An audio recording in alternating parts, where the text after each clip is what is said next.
ঘরের দরজা ভেঙে, আমার বেডরুমের দরজা ভেঙে রীতিমাত্র ট্রেনে হিঁচড়ে তারা বের করেছে।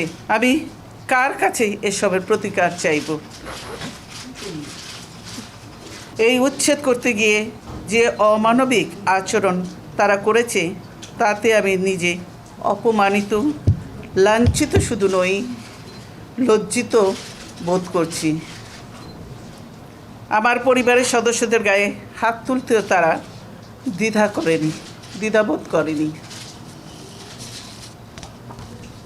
আমি বিরোধী দলের নেত্রী, সাবেক প্রধানমন্ত্রী,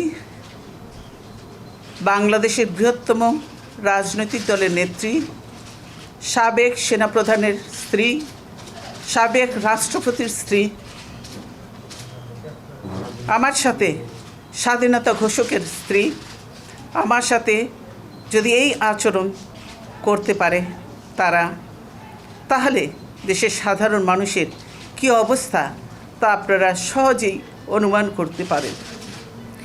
এই অমানবিক অন্যায়ের প্রতিবাদ করতে গিয়ে মহিলারা সহ দলের বহু নেতাকর্মী ও সাধারণ মানুষ গ্রেফতার ও নির্যাতন হয়েছে। আমি তাদের প্রতি গভীর সহানুভূতি জানাচ্ছি। আমি কার কাছে এসবের প্রতিকার চাইব? আমি এর বিচারের ভার মহান আল্লাহ ও প্রিয় দেশবাসীর উপর ছেড়ে দিলাম। আমি দেশবাসীর নিরাপত্তার জন্য মহান আল্লাহর দরবারে দোয়া করছি। আপনারা সকলেই আমার জন্য দোয়া করবেন। আজকে যেভাবে আমাকে অপমান করা হয়েছে, ঘরের দরজা